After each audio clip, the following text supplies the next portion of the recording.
Hey, I'm your host, the Dr. Danko, come on in. You've been missing out, so let's begin. Pumpkin underscore crumb is your host here too.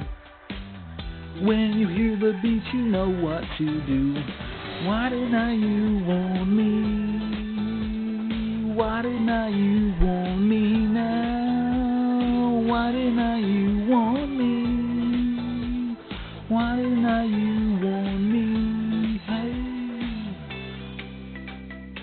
You counting us in? Yes. Well, I'm not ready anymore. Wow. You waited until just I called us in. Yeah. Great. Yeah. Good evening and welcome to Why Did Not You Warn Me? I'm your host, Matthew, the Dr. Danko. I might just cut your part from the entire podcast. It'll be me talking to no one. What else is new? Yeah. Really. I'm Hillary, and I'm extraneous, apparently. Expendable. Wow. That's different. No, it's not. Do you need me to look up those words? No, I don't watch movies. I know, let alone action movies. Right. Let alone 3 of them. Yeah, that's too many. How do we do this again? I don't know. What's happening? Alright. Here's how we do it. Tell me how we did this. Is how we do it. Good evening and welcome to Why Did Not You Warn Me? I'm your host, Matthew, the Dr. Danko. And I'm Hillary. This is take 2. Oh, cutting all of that? No, I'm not. Because that was gold. That was good gold. shit. So welcome to this episode of Why Did Not You Warn Me? What are we talking about today? Stuff, keeping it light and breezy. A linen pantsuit is light and breezy. Noise. So I've seen some shit. You've read some shit. I've also seen some shit. Yes, you have seen some shit. I realized, so I made possibly the tactical error of listening to one of our previous podcasts in its entirety. Mm-hmm. I curse a lot, which, I knew, but I'm trying to decide if it's excessive. It's not excessive. No. I mean, I didn't listen to the Endgame episode. I was pretty fucking passionate about Endgame. I would argue that I curse more. I don't know. Or maybe I just noticed it more because I'm very self-centered. Probably. You probably ignored me entirely. Probably. It was was there someone else on that podcast? I don't know. There's swearing, and then there's just being... I just do it for emphasis. Right. Just to let you know that I'm really fucking passionate about what I'm talking about. Or it's bullshit. Or you're just describing something, and you're like, so this fucking thing that I did. Right, and then you know immediately how I felt about it. Yeah. Sort of. Right. I use it, it's multi-purpose. Like you. Aww. Throwback. Wow. Anyway. So why don't you start? Tell me what you've been reading, what you've been watching. So, I'm trying to think of the last, interesting book that I read. Yeah, the last one that you read recently. Stinkers recently, which is lame because I found a list of pride-themed books, gay pride-themed. So I was I hoped that. Oh, hi. I'm just gonna try to adjust. Help you out. Okay.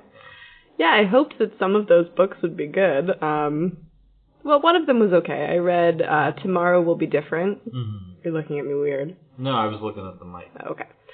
Tomorrow Will Be Different by Sarah McBride. There was a foreword written by Joe Biden, which I did not read, because I'm really annoyed with Joe Biden. Just Joe Biden. Yeah. Current Joe Biden, sure. Sarah McBride is a trans woman, and she wrote about, and she's also very into politics, and she was writing about her experience growing up as a trans woman. And it was really interesting, and parts of it were really very poignant, very well written. She took a very long, intense, sad detour to tell the story of her boyfriend and then husband dying of cancer, which, yes, it is a huge part of her personal story, kind of took me out of the feel of the book because she was deeply passionately in love with this boy and he died. And that made me sad for a lot of reasons. Yeah. I finished reading it, or no, I didn't finish reading it. I got to the part where he died while I was at work, so I had to stuff all that away, and I don't think I've dealt with it properly yet, but... Fair. It's like parts of the book were really good. They gave me hope about the future of trans people in America, which is nice. And it made me, as a cisgendered person, more aware of the motorcycles zooming by. So this is America Day. Yeah. 4th of July, so you'll hear some fireworks and some obnoxious white people. Right, I mean, it's a day in the life. Yeah. So Tomorrow Will Be Different by Sam McBride.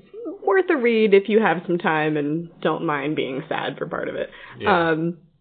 It's really the last decent book that I read. And then this morning, I watched Chasing Happiness, the Jonas Brothers documentary. I don't know if I've discussed on this podcast my passionate evangelical love for the Backstreet Boys documentary, Show 'Em What You're Made Of, or What We're Made Of. We've talked about it. Okay. I think that my favorite genre of movie might be boy band documentary, based on those two.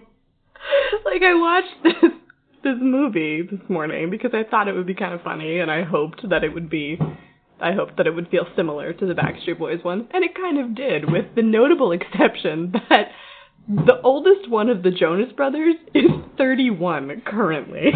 So all their, like, rise and fall and then the beginning of their rise again, it all happened, like, within the last, like, 5-10 years. Yeah, really recent. So it doesn't, like, I'm not nostalgic for the Jonas Brothers. Like, the Backstreet Boys exist within, like, the 90s. Yeah. And early 2000s, kind of. And the Backstreet Boys, like, so they existed so long ago, and they just had no idea that they're not relevant anymore, and it was really funny. It was also, like, parts of the Backstreet Boys movie were really moving. Yeah. Which just made the whole experience even better. I did cry a little bit at the Jonas Brothers movie.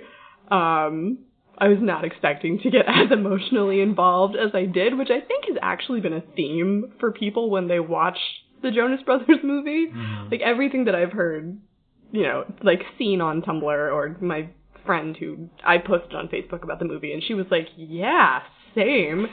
It's unexpected. Yeah, it kind of sneaks up on you, because, like, they were such a brief moment in time, but they were, like, they have their place in, like, pop culture. Yeah, it feels like... Probably not as big as the Backstreet Boys. No. And probably never will be, only because the 90s is like a vacuum of pop culture, that everything that existed in the 90s will exist forever. Yeah. Whereas, like, the Jonas Brothers, and granted, they're not bad musicians and, like, artists, but... Yeah, I mean, they actually wrote most of their own songs, which the Backstreet Boys did not. Right. So, like, the Jonas Brothers kind of exist in a time period, but, you know, they came and then they went. Like... Yeah, like, their whole arc was, like, 30 seconds long. Yeah. Whereas, and the other thing, this just crossed my mind, that makes the Backstreet Boys stand out a little bit more, is that, like, 90s kids have such intense nostalgia for our childhoods. And one of the theories that I read about that was that because we were born before computers and the internet were really a thing, so then it, like, skyrocketed. Everything started moving so fast. Yeah. So, like, we saw so much change that we had to navigate very, very quickly. Mm-hmm. So you're looking at me like you just love me so much. It's so cute. So we think back to our childhood. Like, it was this golden time because we miss it because it was over so fast. It was, and, like... The world is completely different. It's so different, and the way we consume content... Yeah. You know, it's binging content. Sorry. Real passionate. I just almost fucked this whole podcast. But, yeah, like, everything that existed in the 90s, like, either you recorded it on VHS or your cassette tape, yeah, or it burned it to a CD, I guess, yeah, or it didn't exist anymore. Like, that is how you had to take what you could get, which is why all the VHS tapes that I have, like, they have the commercials and everything on them. Right. That like, nothing else exists like that. Like, sure, you can go onto YouTube and like, look them up. Find it, but it's like we all had some weird fever dream for like 10 years. Like, fucking Gushers commercials? I know. What the fuck? And we were all just like, oh, yeah, Gushers. Not like, excuse me? What is happening? Yeah, really. We were talking about that recently. Yeah. Like crazy shit that existed in the 90s. And I saw somebody post, like, kids nowadays have, like, iPhones and, like, can stream, Stranger Things on Netflix on their cell phones, and they show a screen cap from, like, Nickelodeon where, like, this was entertainment, and it's that popsicle stick character that we would, like, so in love with that would just, like, entertain us for hours. Or, like, Face. Face, yeah. I remember we talked about that. We talked about Face. Literally, just colors, like, and a face. That was it. We did not question it, and we loved it. Like, we grew up straddling these two eras. Yeah. And the Jonas Brothers exist on the other side of it. Mm-hmm. To get back to the point. To get back to the original point. Gen Z is the one after us, after millennials? Okay. So I think young Gen Zers were the ones that were really into the Jonas Brothers. Because once the Disney Channel got a hold of them, that was their brand, which is a huge part of this documentary. How, like, the reason I kept waiting, I told you about this, that, I was watching their rise to fame, and I was like, that's really nice. But I was thinking about that scene in How I Met Your Mother, where they find the Robin Sparkles, like, not DVDs, like the videos. Yeah. And Marshall's like, I can't wait to see her crash and burn, or something like that. That's what I was thinking. I was like, I want to know what happened, because they just, like, faded. They did. Like, quietly. And fading quietly does not merit a documentary. No. So I'm like, something happened. Right. like drugs or like... Right, and they were like so crazy. wholesome with their purity rings and everything. Yeah, I remember that. You have to watch this documentary. I will. It's so I couldn't do it tonight, but... It's fine. Yeah. So I don't have the nostalgia for the Jonas Brothers, but watching them, like, rise and fall and rise again, it made for a good documentary. And see, like, we're 2 years apart. Yeah. So I remember people in my grade when I was in, like, 11th and 12th grade. You're 2 years younger, just to confirm. Did I? Yeah. No, you just said 2 years apart. Oh, yeah, so 2 years younger. Yeah. So people, they were into the Jonas Brothers and Camp Rock and all that stuff. Mm-hmm. But, like, we were, like, on the way out of that. Yeah, it was just, like, a demographic just a bit younger than even you were. Yeah. What I was saying was, like, the big thing that happened to the Jonas Brothers, it wasn't even really a big thing. It was just that they sort of aged out of the image that Disney was selling. Yeah. And, like, the end was kind of like a big dramatic siblings fight. But, like, it wasn't, like, nobody knocked somebody up or had to go into rehab or something. It was just, like, they stopped enjoying it. Mm-hmm. They were like, we could not be doing this. Yeah. So, watch like Chasing Happiness. It's pretty good. Yeah, like Bo Burnham. But less public, apparently. Well, I mean, it was a comedy special. He was just like, I can't do this anymore. No, I was really worried about him when that shit, happened. Because he was doing his own thing. The end of, is it Make Happy? The one where he walks out? Yeah. I had so much fun watching the whole thing, and then at the end I was like, is that, what is he? Very concerned about him. But he's alright, apparently. Alright, yeah. Sources he seem to think.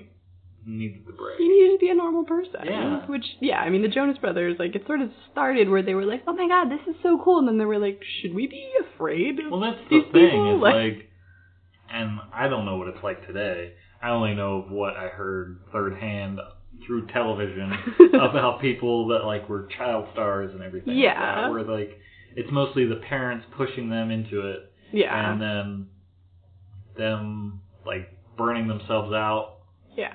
And then, like, that's the only life that they know, and it's hard to go back to, like, normalcy.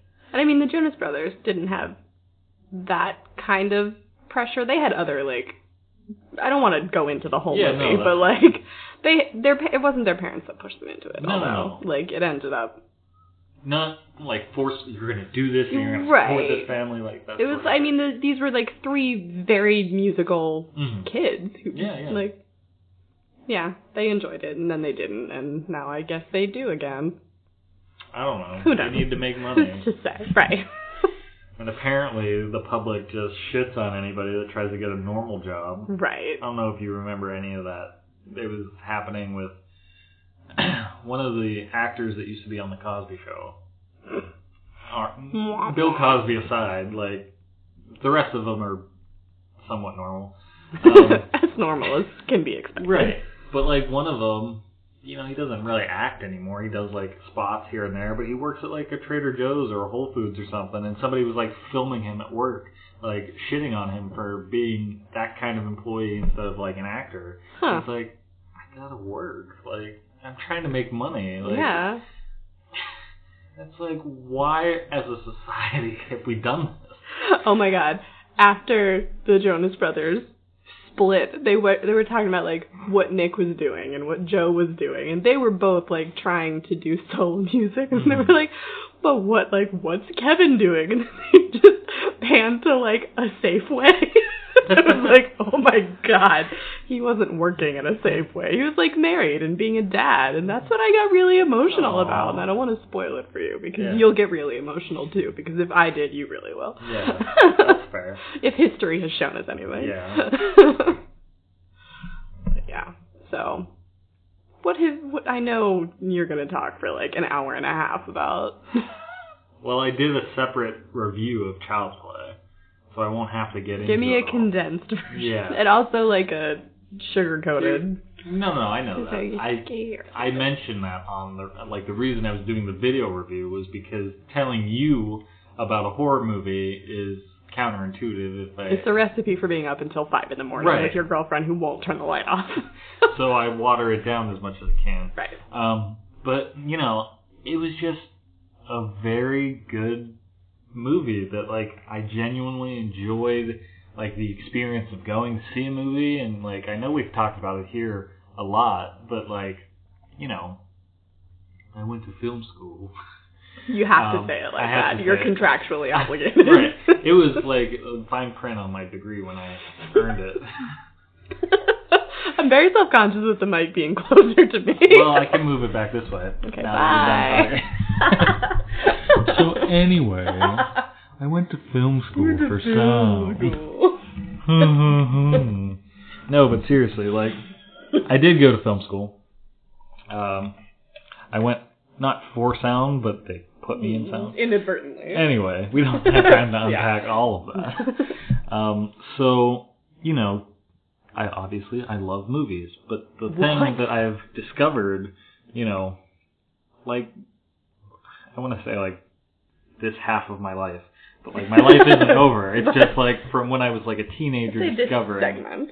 Yeah, I guess, but, like, of all the life I've lived, this half of it. All right.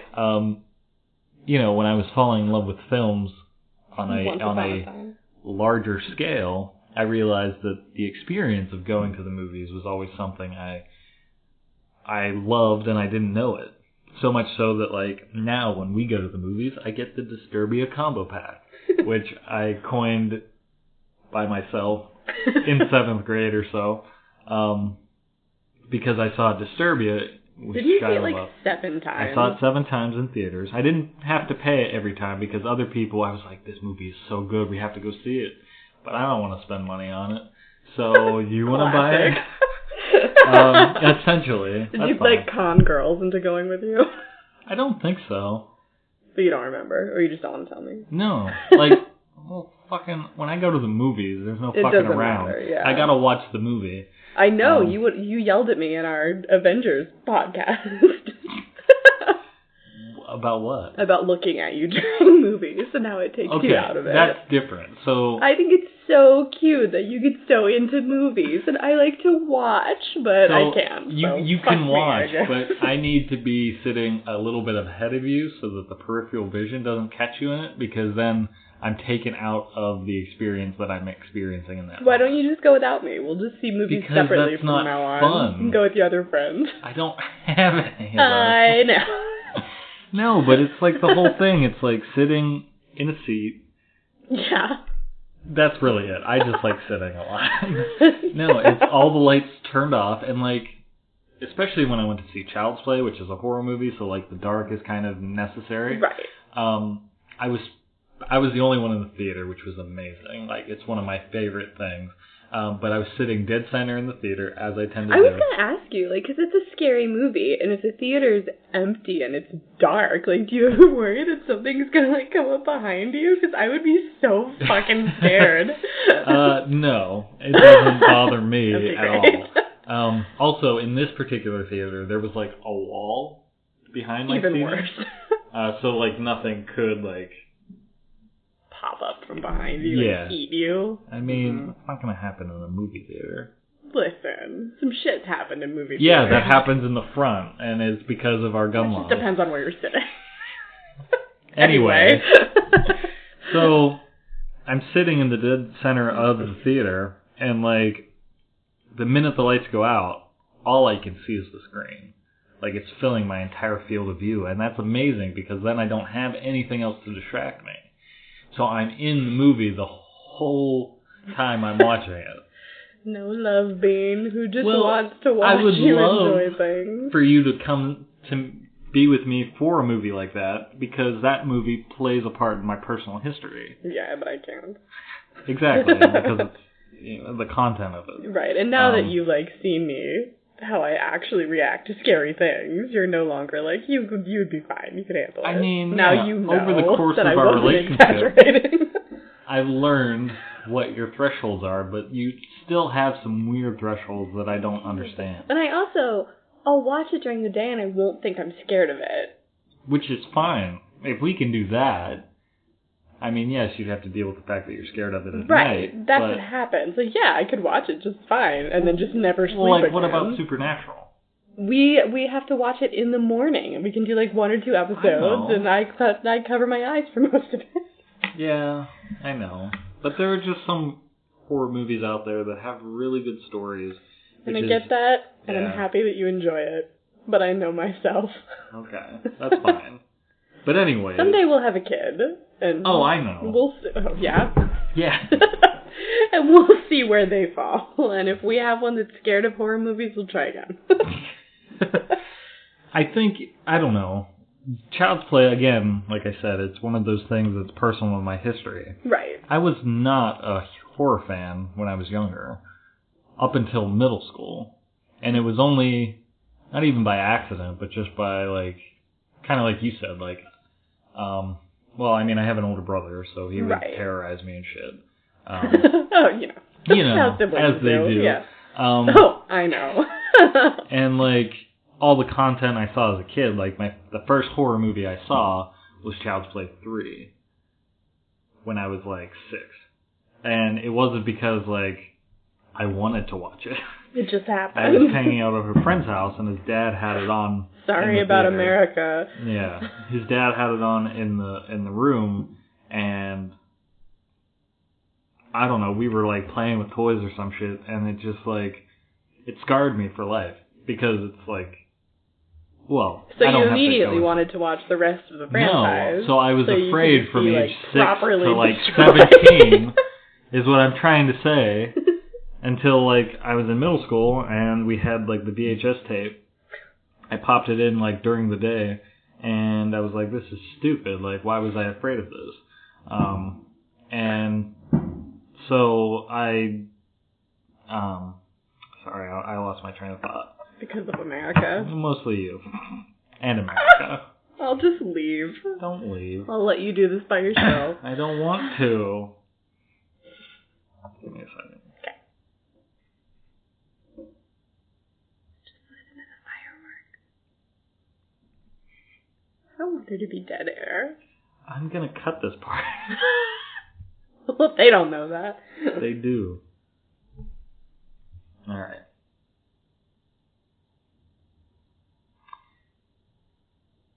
So I popped in the VHS tape and realized that, this was pretty dumb and it wasn't anything to be afraid of. And the more I started, watching these movies, I don't know, something switched in my brain where I just became okay with it. And it was mostly just the special effects aspect of it, because with the original Child's Play movies, there's a lot of animatronics and puppetry involved. And it's just this sucks. And I guess I was drawn more towards that. Especially because, Jurassic Park is also one of my favorite movies, and that entire movie is, bringing dinosaurs back to life through special effects and practical effects and things like that. And science. And science, yes. And when I heard this movie was coming out, I was, kind of put off by the idea, because, not just because it's a remake, because I've gotten over myself in terms of, remakes are the worst possible thing that can happen. Right. You had to get that film school. There was definitely a time. It wasn't so much in film school, but it was nobody's making any original content anymore. Yeah. It's just that they're rehashing old shit. And, that used to bug the hell out of me. Especially when they would take movies I love and do it. And they wouldn't even, Ghostbusters it and do something different at that. Correct. They would just literally, do it again. And it used to bug me for a long time. But then, again, some switch flipped in my brain where I was like, you know what? This isn't a bad thing. I love that switch. The switch from, everything has to be what's cool to, oh my god, I really liked that. Right. And that's okay. It became I love when that more happens. about, okay, so the original one exists and will exist forever. Right. So if I ever want to watch it, I can go and watch it. Yeah, it doesn't change it. But I can go and see a remake, and maybe they do some cool new things with it. Maybe there's something in it that the original didn't have, or something that it could have made it better, or something like that. Mm-hmm. So I try to go open-minded when I go to these things. The thing about Child's Play, the remake, was the premise that they were selling me on. So, originally it was a serial killer that, possessed this doll, and there was voodoo 80s magic involved. Crazy, how could this be a plot? But surprisingly, it had more plot than a lot of 80s slasher movies, so we'll go with it. They actually put in work that, continues through the franchise, and then they got real lazy with it in the end. But this movie was updating it for this time, because, he's like a Teddy Ruxpin, where he's talking, and he's your best friend, and all this stuff. And now, because we're in the age of technology, he's he has smart software, and he's an AI that's learning everything, and he can cook and mow your lawn and shit like that. And murder you. Well, because a disgruntled employee fucks with the programming, so they get rid of the serial killer element altogether, and this doll just goes off on his own, learning how to kill people. As one does. And the company that makes the doll also makes smartphones and smart cars that drive themselves, and all this technology is just connected. So I was really torn. I really love the franchise for what it used to be. If they take it in this direction and they update it this way, and they want to sequelize it, it's only going to exist in that universe. But the coolest thing that happened with this franchise is that the original content creators are still making more movies and content for the original franchise with the same premise and the same voice actor that does the voice. And this is just a bonus thing. This is something that nobody expected to get, and then they got Mark Hamill to do the voice for it. Which Mark Hamill doing voiceovers for anything is just spectacular, but he's such a geek culture icon. Obviously, he's Luke Skywalker. Really? I know him as the Joker, or in the Jay and Silent Bob universe, Cockknocker. Wow. Yeah. Quite a sophisticated. Because in Jay and Silent Bob Strike Back, when they're on the Blunt Man and Chronic set, Cockknocker shows up, and there's this big, title card on the screen that says, "Hey kids, it's Mark Hamill, applaud." And, it's really cheesy and fun, and Mark Hamill is that kind of guy. He just loves being fun and goofy and stuff like that. Yeah. And because of Mark Hamill's, like, range from Luke Skywalker. I thought you were going to say because of his reign. Like, as Emperor of Entertainment. He's very good at doing the cute, fun voice versus the sinister, I'm gonna murder you voice. And it just works so well for this franchise. And, like, all of the acting in the movie was really good. The body count was not too high, which it shouldn't really be, but it was, like, surprising and, like, done really well. And the movie just was shot so beautifully. It was very odd for a horror movie, one, to put that much thought, but it's not like a Jordan Peele type horror movie where it's like art house, like changing the way cinema is made and, like, you know, being innovative and shit. Because it's, again, rehashing some old material. But it was just, like, composed very well visually, and, like, the lighting and the shot composition, and this is all that film shit that comes out. It's just like, it's something you don't notice until you learn about it, and then you can't stop seeing it. And this movie had a shit ton of that. And just the, like, I remember I was sitting in the movie theater, just like, wow, this is fucking good, and I don't want it to end. And that's very, not very rare. For me, particularly. Right. But it's pretty rare to, like, because you have to kind of know when to stop. So too much of a good thing, kind of. But this was a movie that I could have watched. I can watch so many more going forward. If they wanted to do it for some reason and drag it out and beat it to the ground, fine. But, like, I would watch, like, I think that's the biggest thing. I've rewatched the original franchise, like, more times than it's probably worth watching. Still good, still love the characters and the story and everything, but, like, there's a limit to how many times you can watch it. Okay. I was already thinking about halfway through this movie of the rewatchability. Aww. Because, you know, some of the dialogue's a little lazy and cheesy, but the characters and, like I said, the shots, Mark Hamill's performance, even though he's just doing the voice, it all works so well together that I could watch that movie, like, back to back to back to back. Oh my god. Because there's also other things you can see in the movie, like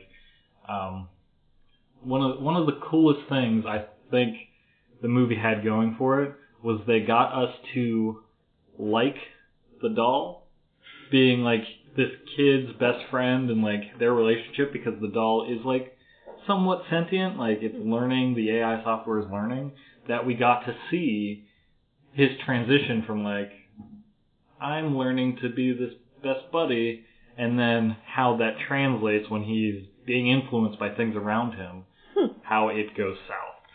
Probably would have been really interesting to juxtapose that with Toy Story. Yeah, because that's what Child's Play marketing campaign. Yeah. I don't know if it was the marketing specifically or if it was, like, an artist that was doing some stuff, but they came out on the same day. And so there would be, like, you know, shots of, like, Chucky's leg and he's walking off screen, and then Woody is, like, in a pile of blood or something like that. Kind of fighting for that, like, just that slot of, like, who's gonna win. Weird sentient toy movies. Yeah, what a strange subgenre to be sharing. It is. But it's so totally your niche. it also, yeah, very much so. But we didn't see Toy Story, so we can't. No. And I didn't see Child's Play. Right. We will see Toy Story. I will not see Child's Play. No, I know. It does make me very happy to see Toy Story toys in the store. Yeah. Like, on the shelves, and see Buzz and Woody together. Yeah, I have nostalgia for that. Yeah. It's super dope. That's one of the first movies. I didn't see it in theaters, I don't believe, but that's one of the first movies I remember having on VHS. Aww. Yeah. Have I told you the first movie I remember seeing in theaters? Huh? Babe. Really? Yeah. Huh. My dad took me for some reason. That'll do. Yeah. I think my first movie I saw in theaters was Small Soldiers. I don't know anything about that movie. Except that the soldiers are neither medium nor large. Fair enough. I won't get into the whole thing. I I should at some point. Okay. But it's essentially these like G.I. Joe type toys and these monster-looking toys. They get sentience, and then they have this all-out war. It's like a DreamWorks picture, so it's like a family movie, but there's a lot of adult shit thrown in. It's like Ants. Kind of, but Ants was just a Bug's Life. But made by Woody Allen. Yeah. Anyway. Yeah, so I saw that, and then I watched some other shit. I've gotten back into Robot Chicken because of Seth Green showed up on 2 of the podcasts I listen to, Comedy Bang Bang and Smodcast. And he's such a great dude, and I've always loved Seth Green as an actor, so I've gone back and rewatched some Robot Chicken. But I saw the trailer for the next Jumanji movie, and then the trailer for the next Scream, the TV series season. Both of which I'm like lukewarm about. Well, that's the biggest thing about the Scream TV series is that I was kind of against the show in the beginning, seasons 1 and 2, because they take something I love and then they altered it. But they made it their own, so when it came onto Netflix and I just had it all there, I just sat down and watched it and I fell in love with it. And now in season 3, they're changing it back, so they're putting in the original mask and voice and all that, kind of taking it back to the movie's roots and just doing away with the TV show direction. So it's like going back and like something I thought I originally wanted, now I don't want because I want the original 2 seasons to be wrapped up because it ended on a cliffhanger as well. And that's fucked up. That's like My Name is Earl. The last episode ends on To Be Continued and I'm still mad about it. But we'll move past that. And then Jumanji 2 just looks like the same shit rehashed. Featuring Nick Jonas. Yes. Call again, for some reason. Yeah, no, because he's Nick Jonas. What else was he doing? No. In the context of the movie, his character doesn't really exist. He didn't need to be there the first time. I was fine with him. Oh, okay. But I'm not as invested in Jumanji as you are. I know. I'm not as invested in many things as you are. Nobody is, to be honest. True. Including some of the people that make these things. It's so real. I'm okay with so real. Okay, I want this back in the center now. Okay. Because I'm talking too. Okay. Okay. It wasn't... You weren't bad, like, levels. Oh, I wasn't bad? No. That's so sweet. You're alright. Alright. So that's all the stuff I've watched by myself. Okay, so what did we watch together? Do you want to start this? Having an attack. I need a little sip here. And guess what? He's sipping. Brought to you by Arizona Green Tea. Not from Arizona, nor is it green. Nor is it tea. TBH. It's tea. I dispute that. Don't read the ingredients. I fucking hate you. It's not on there. Premium brewed green tea using filtered water. But where is it on the ingredients list? Number 1. Really? Yeah. I would not have guessed 90% tea, and then 10% 2% green. Portuguese corn syrup. For sure. My mouth got really small. Broad tea bar. It's 100% natural. And it's great hot. You realize this is not a visual format, correct? So all of your pointing to the tea, it's not doing anything. But you describing my pointing means that it got across. So we saw Men in Black. International. Oh. Okay. You just have to clarify it because I haven't watched the again, original Men in Black one. is... You just didn't give a shit about it. I don't think I'd ever watched one all the way through. Because you didn't give a shit about it. Right. Right. Right. Nothing in the premise made me go, oh, never. But I saw that Chris Hemsworth and Tessa Thompson were going to be in it, and I was like, we have to go see that. Which is fair, because they're a great duo. Yeah, and Matt loves Men in Black, and also loves It's another personal them. tie into my history. Yeah. Excuse you. Wow. It's America. No, is it Thunder? No, that's America. It's the finale of a Fuck fireworks thing that we didn't give a shit about. Anyway. Just like how I feel about Men in Black. Segue. Wow. Alright, Men in Black, though, is a national treasure, and we should be treading lightly. National Treasure is different. I liked that one. You like National Treasure? I think so. I remember enjoying it. Don't throw shit around if you can't back it up. National Treasure You're gonna gatekeep is a national treasure. Nick Cage is a national treasure. Yes. So Men in Black International. Hold on. Seriously, Oh though. my God. Back to National Treasure. I hate you. You've seen the first one. I've seen the second one, too, I think. Okay. Yeah, the second one is at the White House, right? Yeah, like the Book of Secrets, like the president's black the book or president is something. involved in the second Yeah. one. Yeah, so Okay. I've seen... Were there only two? Yeah. Okay, I've seen both. They talked about a third one. They never got around to it. Good. I rewatched the first one, and it holds up. Yeah? Like, save for a few jokes that, like... I thought his friend Riley was super cute. Yeah. Yeah. That's great. That's all I really remember. Everything's a clue. And such. But it's a good movie. Anyway, Men in Black. International. Yes, international. Unless you were going to rehash I all wasn't of the gonna old rehash ones in their it, but entirety. It's essentially a secret organization. For those who don't know, every podcast and every movie is somebody's first In every podcast comic book, Stanley. Yes. R.I.P. Oh. So, Men in Black is a secret organization that doesn't exist. That You deals didn't with... see his cute little eyebrow twitch. that deals with... the tagline for the movie is the scum of the universe. But How? all aliens that exist, that coexist on Earth, like all the weird celebrities that we've known over the years. Like Keanu. Yeah. Well, I don't know if he's on the screen, but... I was just saying. He's not weird. He's immortal. Yes.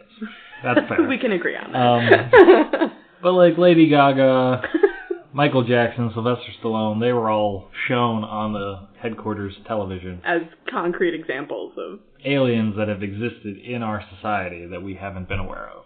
And this company, agency, what have you, deals with these things.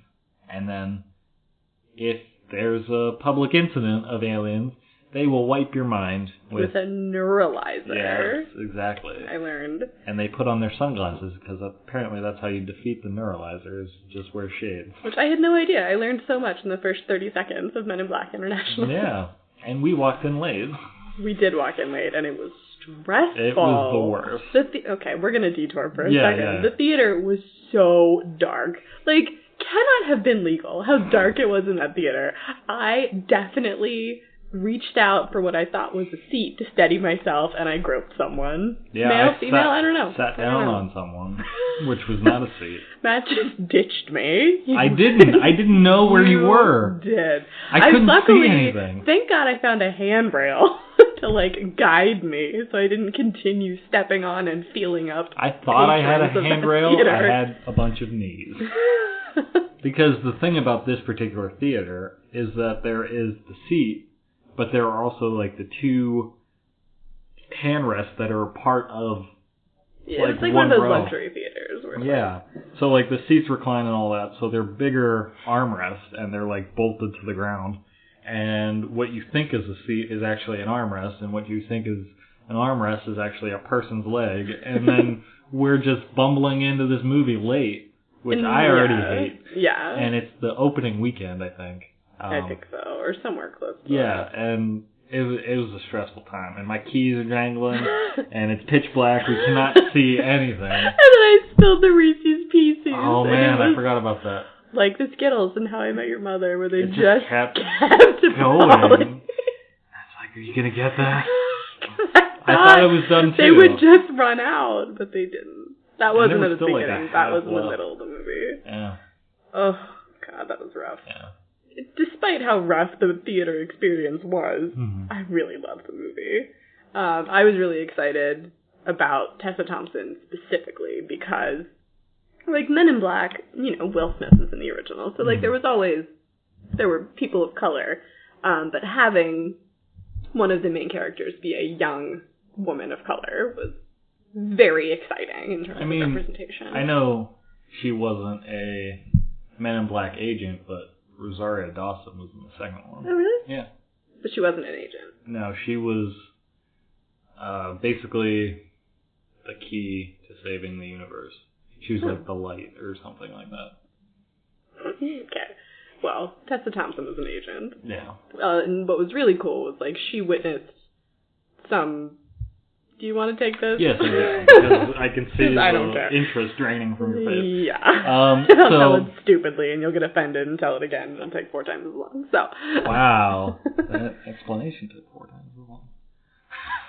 So anyways, Tessa Thompson's like, her character's name is Molly, and when Molly is like 7 or 8, younger, like 5 or 6. 5 or 6, she's hanging out in her room, and she looks out the window, and her parents are there talking to these 2 people dressed in all black with shades on, about what the parents think is a raccoon, but what the agents disclose is this alien from this certain planet, and it's on the loose, and they're trying to find it. The alien then ends up in Molly's room. She like befriends it in the 30 seconds that they meet, and opens a window so that the alien can escape. Then the agents neuralize her parents. She doesn't get neuralized, and she spends the rest of her life trying to find these people because of the idea that aliens exist. She's always believed in them. She's super smart and intelligent. She like goes to take these tests to become an agent in like the FBI or the like CIA, whatever she all can of it. find, and because she thinks that's how she's gonna find like this upper level of the one that nobody's talking about. Yeah, and even on the forums, it's like, what agency would you like to work with? She like doesn't check any of the boxes, and she draws her own box and checks that off. She's like, the one that this belongs to, and like just very cool shit because she's trying to get inside the Men in Black and work for them. And she does it. Which is super cool. She has this program running that's looking for like almost alien activity or spaceship, asteroid type shit. Yeah. Tracks it down to a location, and when she gets to that location, there's like an empty construction site or something. And she's like, it should be here. And then she watches all these pigeons fly into this like force field. Yeah, sure. And she walks through the force field herself and sees that these agents are here, and there's a ship here, and all this crazy shit is happening, and she's like, this is all real. I knew it. And then she tracks the agents back to their headquarters, which we've seen in the original Men in Black, which is like a staple of New York. It's this building, very doesn't stand out. What's the word? Inconspicuous. Thank you. Inconspicuous building that like it's one of those buildings that you walk past a million times and don't ever think about what's inside. And she finds it, walks in like she owns the place, gets in the elevator, and then all shit goes crazy because they're like, there's an intruder here, and she gets FaceTime with the head of the MIB organization, and she gets in. She gets her first assignment over in London, where we find Chris Hemsworth, and they partner up for a bunch of fun, family-filled fun and adventure and laughs along the way. It's a really good movie, though. You should really watch it. I won't spoil anything else for you. Chris Hemsworth and Tessa Thompson have really good chemistry. Chris Hemsworth does a really good job of playing the dumb blonde. Yeah, I've noticed that a lot with, like, specifically with the Ghostbusters franchise. Yeah. Where they made him the Mimbo. Bimbo? The Mimbo. Oh, the male it's a Mimbo. Man. Yeah. The male Mimbo. Did I say Mimbo? Yeah, whatever. The male version it's okay. of it. Like, he's such a good sport. Yeah. And he plays it so well. Yeah, like, he's so sincere with it. Yeah, it's great. Like, yeah, I love watching him play sidekick to stronger women. Yeah. Because, I mean, Molly, Tessa Thompson, is, like, it's demonstrated continuously that she is clearly the superior agent. Yeah. Even though he has seniority over her, he's been there for so long. But, like, she fights better, she puts things together quicker, like, they're a good team, but she's got it all over him. The other thing that I really, really liked about the movie was, for as excited as I was for there to be a woman of color as the central character, her gender never came up. Like, it was important to her. She was very proud to be a woman in the position that she was in, but nobody, like, there was no sexism exhibited. Like, nobody said annoying shit to her, like she was just a female agent. Her suit wasn't overly sexualized. It wasn't sexualized at all. Like, it fit her. She was wearing clothes that fit, that she could do her job in. Like, I loved that. It felt almost like post-feminist. Yeah. Because, like, it mattered to her that she was a woman, but not to anyone else. Yeah, it was pretty dope. And she kicked ass. She did, yeah. And that's kind of the thing about the movie is that, when we walked in late, there was a story being told about Chris Hemsworth and Liam Neeson. They're like, Liam Neeson is essentially the head of the London organization, and Chris Hemsworth is like the best agent at that organization in London. Right. And or he was. He was. He's like always the top agent, and then something happens that we don't really know about.